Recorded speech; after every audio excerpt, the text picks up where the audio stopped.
boom. And just like that, 2 more wins away from being Premier League champions.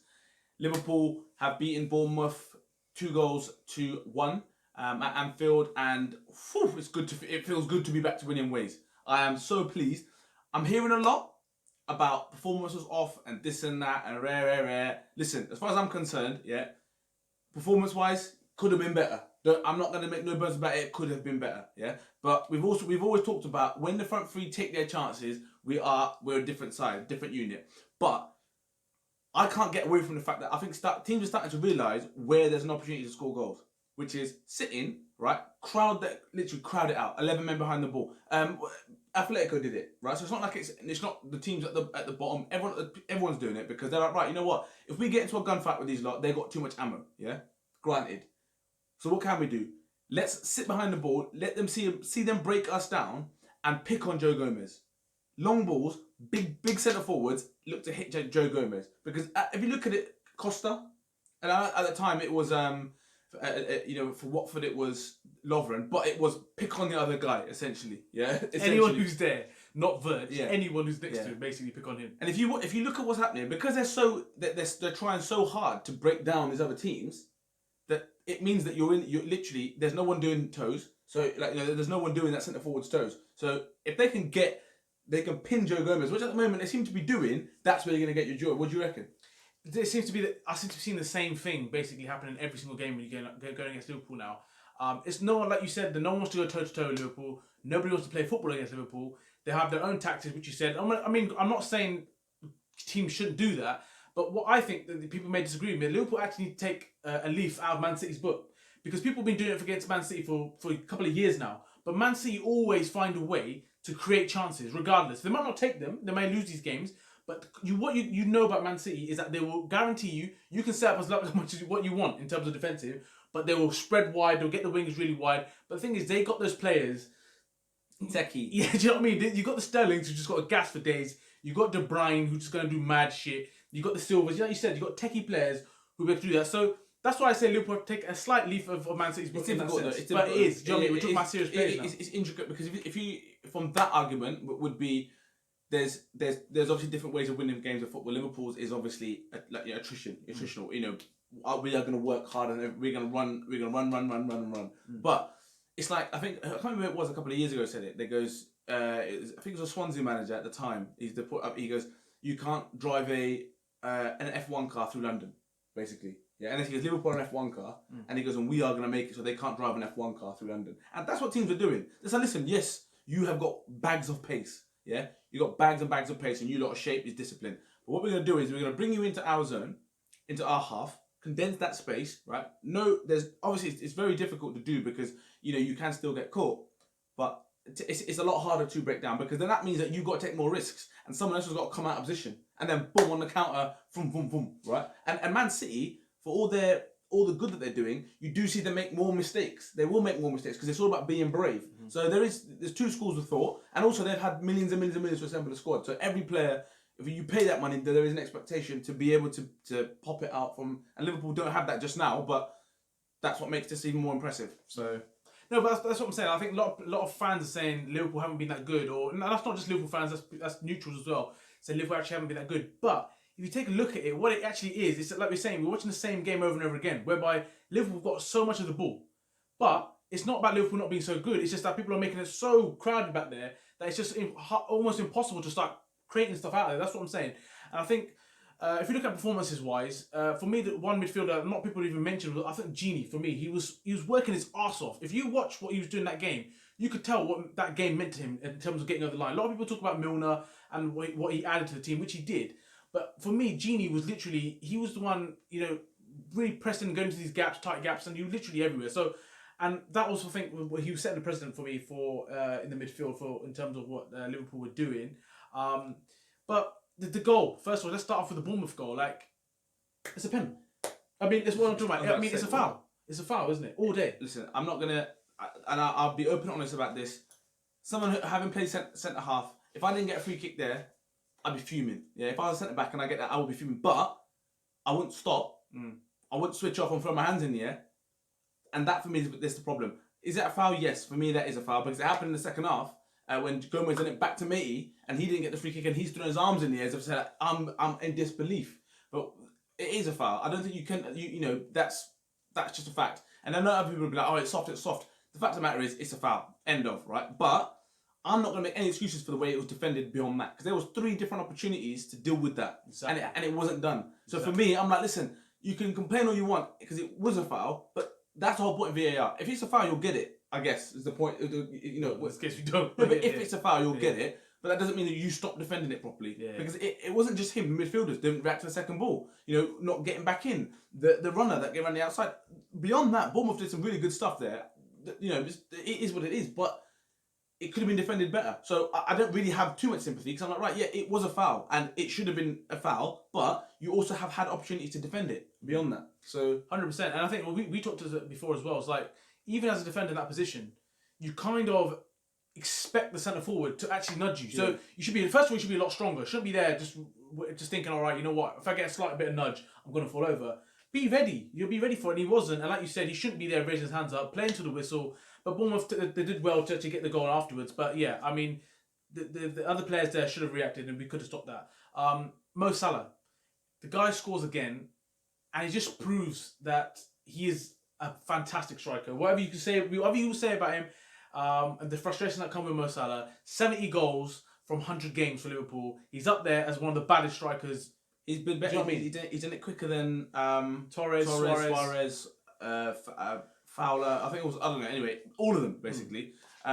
There's no denying what the guy could. That finish on the weekend, striker's finish. It's actually madness. Really, it is mad. It's fully mad. But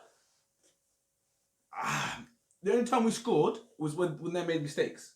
And it was when they tried to, you know, when they got a bit brave. Yeah. Even the second goal, Mane's finish was, by the way, that is a mad finish, right? But that's when they thought this is our chance to break, and they've made a mistake, and that's fine. And I know that you shouldn't take credit away because Virgil's done very well, and the finish was brilliant, and that's what you're in the game for. Stay in the game, manage the game, your chances will come. But if they just sat in and took their point, we weren't breaking them down. That's exactly, and that's the concerning thing because Atletico ain't doing that. You think Atletico are going to lose shape like that? No, never been. The discipline they're going to show is going to be mad, and this is what I'm saying. And listen, it's such a weird thing to say, right? But I feel that Liverpool have played poorly for 60%. Not poorly, but they've not been at their humming best. Yeah, their buzzing best for 60% of the season. I feel in comparison to that last season. I disagree. Well, I think in comparison to last season when we played this full throttle, scored loads of goals and whatever, and we didn't win the league. Yet this season we haven't been quite at that level as last season, my personal opinion, as last season. But we are 25 points ahead of the team at second. It blows my mind. Mm-hmm. Yeah, and I think for the reason why I disagree is, like I touched on slightly earlier, I think people have sort of caught on now to what Liverpool are about. Before it was okay, yeah, we can try and play against Liverpool. We can try and do this. You can't. It's just now. It's just like, no, you can't. They're the best team for a reason. Let's not do that. We know how we can possibly try and make a point. And this is why I think this season, even though Liverpool have been stronger, they've been fitter, they've been faster, they've been wearing teams down for 90 minutes, but teams now do not want to come play against Liverpool. And sometimes even Bournemouth. The reason why I was so confident that Liverpool were going to get 3 points is because I thought, you know what, Bournemouth like to play. Suddenly, I'm watching Bournemouth, 11 men behind the ball. I'm thinking, hold on a minute, even Bournemouth are saying, you know what, we're not going to do what Bournemouth do, because that's not Eddie Howe's normal style of play. So I think now people are just saying, no, this is what works. I think Atleti, they're the best at it. So it's going to be so interesting to see what happens come Wednesday. And I think it's still going to be a special night at Anfield. If Liverpool do overcome that, it's going to be sick. And I do looking forward to it. But that's why I disagree. The one point I want to mention as well, right? We always say, you notice when man like Alisson is not playing. Adrian could not catch nothing. He was literally, and it was windy, cuz he was literally punching everything, and he couldn't hold. And you actually take it for granted. We said this before, like there's a few balls that came into him. You think, you know what, Alisson would have just caught that comfortably. I think it was in the second half, towards the end of the game. Someone took a shot, and he's punched it out for a corner. And I remember saying exactly that point. I was like, Alisson is catching that, and he's taking a sting out of the game. They're not having there's no dead ball to. Did you realise towards the end when there was no, it's in the first half. So it was back into the first half. Did you realise, right, when the corners were coming into the box, how the fans just went quiet. The stadium was pin drop because everyone's a bit like, I'm not sure. Like we're on. You know, I feel like over the last few weeks we've been on the ropes. If we're a boxer, we're on the ropes. We definitely we haven't we furied it. Do you know what I mean? We didn't get caught, we furied it. But yeah, like I said, it's like, you know, I'm sure everyone realizes it now. You've seen goalkeepers make mistakes. All goalkeepers make mistakes. It is what it is, right? Edison making mistakes for fun. Bad mistakes. De Gea's had a funny season by his unbelievable standards. Lloris is always good for a mistake. Yeah, he'll give you one. Yeah. He'll chuck one in, right? And I think Alisson's mistakes are at a minimum, touch wood. But I think that's why he is the number one for Brazil, because it shows that, yeah, he might not be as fluent with his feet, but you're a goalkeeper, and that's a bonus. So if you can do that, and the better you can do it, great. But as long as the back door is shut, right, and you take the sting out of situations, that's what people pay their money for. So yeah, I mean, Adrian is a very, very good number. Well, not very, very good. He's a good number 2, and he has done some good things this season. I mean, the guy's gonna walk away with medals that he wouldn't even dream of. But I do think there is room for improvement in that position. 100%. I think if he's not playing against Atleti, there's a problem. There's a serious problem. Definitely have to give a massive shout out to James Milner for him to just come in, to take over Robertson, who's been playing there, and I think Robertson has been a bit tired. Yeah, I think tired, and he's been making some mistakes as well. And I think it was right to take him out. It was a good decision, but him to come in and to show his level of experience that he did, fitness. It's the fitness that, for me, I don't care what anyone says here about fitness. Listen, people that play football will know there's one thing being fit. You can run and run and run and run and run, right? You can do your shuttles, you can do your sprints, you can do your long distance, you can put turn the heating up in a room and hit the treadmill, all of that stuff.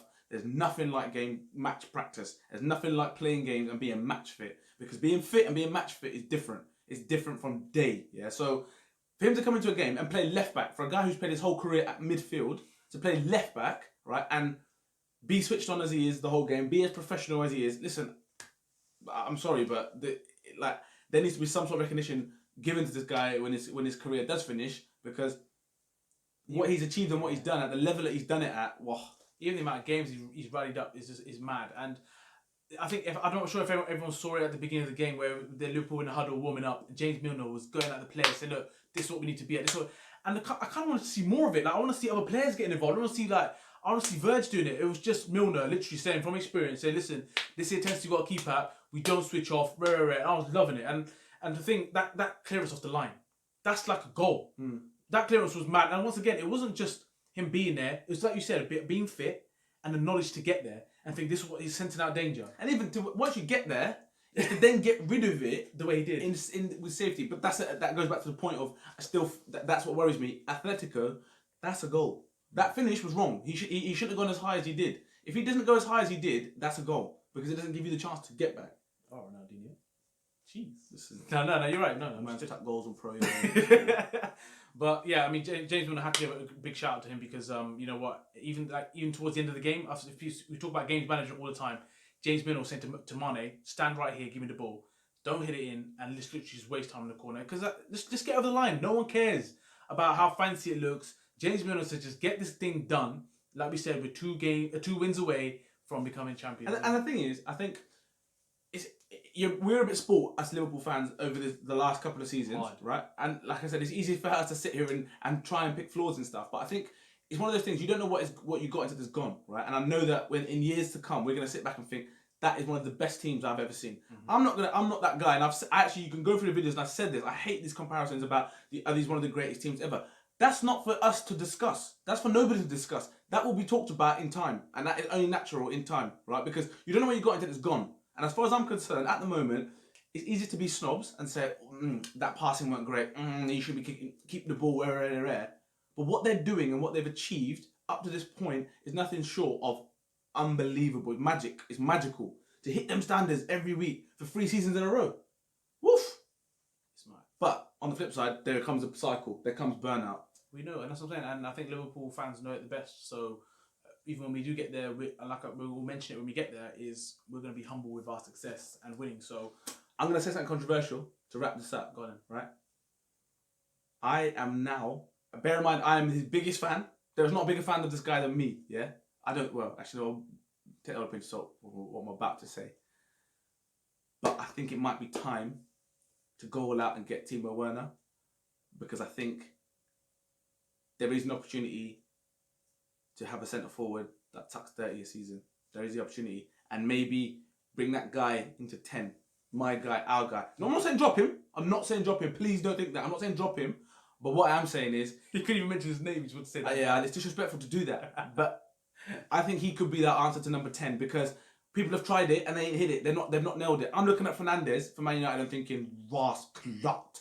I'm thinking, what is he doing in that short space of time? Is a sort of player that would really fit the mould. That run, the third man run. Every time for Man United, he's there, just strolling at the edge of the box. Just pull it back, I'll score. Lampard-esque, bro. Just ball. The through balls. That he's. I think Bobby's got all of that and some. But if Timo Werner's available and Timo Werner can go and play number 9 and go and tuck goals, right, and he's got the work rate and whatever, then maybe bring Bobby back into a 10 and play the 2 dogs next to him. Give him 2 pit bulls next to him. Is that your pit? And have Bobby in a 10. That's my. I'm putting it out there. I would love to hear what people think. Am I being a bit too? Bro, he's already coming. He's already coming. The contract's done. And if Kai Havertz is coming, man's out here just playing fucking Master League out here. But so let us know your opinion on this game, and obviously your predictions for the Champions League game, and we'll see you for the reaction video against Atleti. So, and make it hostile. Make it hostile. Be outside the Atleti hotel room, yeah, and fucking making noise. Hooters, whatever. Yeah, make sure that they don't sleep. So until then, don't forget to share, like, and subscribe, and definitely comment. Peace.